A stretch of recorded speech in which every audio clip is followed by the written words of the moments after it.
کیا مقتدی کے لیے امام کے پیچھے ہر رکعت میں سورہ فاتحہ پڑھنا ضروری ہے؟ محمد جمال صاحب لاچ ماور ہندواڑہ کشمیر سے سوال کر رہے ہیں۔ جی جمال صاحب، ہم چونکہ حنفی المسلک ہے اور امام ابو حنیفہ رحمہ اللہ کے یہاں امام کے پیچھے کوئی قرات نہیں کی جاتی ہے بلکہ سنا جاتا ہے۔ ہاں، اگر کوئی دل میں، صرف دل میں، زبان سے بالکل حرکت نہ دے، دل میں ایک تصور کرے،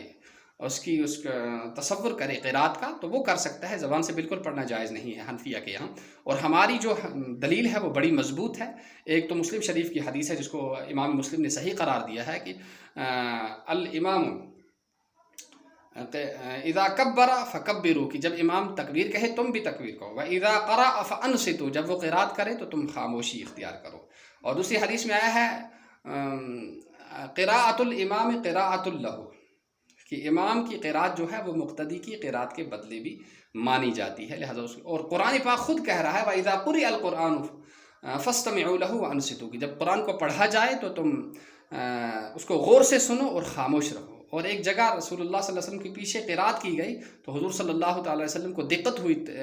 تلاوت کرنے میں نماز کے اندر، تو نماز سے فارغ ہونے کے بعد آپ صلی اللہ علیہ وسلم نے فرمایا مالی انازع فی القرآن، تمہیں کیا ہو گیا کہ قرآن کے پاک کے بارے میں مجھ سے جھگڑ رہے ہو؟ یعنی میں بھی تلاوت کر رہا ہوں اور تم بھی تلاوت کر رہے ہو، یہ کوئی ضابطہ نہیں ہے، تم خاموش رہو، میں پڑھوں، ایک پڑھے ایک سنے، یہی ضابطہ بھی ہے، عقل میں آنے والی بات بھی یہی ہے۔ اب رہی وہ حدیث جس میں یہ آیا ہے کہ نہیں مقتدی کہ جو ہے سورہ فاتحہ پڑھے بغیر نماز ہوتی ہی نہیں، تو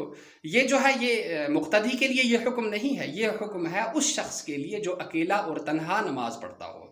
یا امام ہو، تو ان کے لیے یہ حکم ہے، یہ ہر ایک کے لیے، مقتدی کے لیے یہ حکم نہیں ہے۔ حدیث کو صحیح طرح سے سمجھنا چاہیے۔ بعض لوگ صحیح حدیث کو نہیں سمجھتے ہیں، تمام احادیث ان کے سامنے نہیں ہوتی، ایک دو حدیث کو پڑھ لیتے ہیں تو پھر لوگوں میں کنفیوز کر دیتے ہیں، ایسا نہیں کرنا چاہیے، علماء سے رابطے میں رہنا چاہیے، صحیح رابطہ حاصل کرنا۔ اور آپ نے بہت اچھا کیا، ماشاءاللہ آپ نے رابطہ کیا اور جو ہے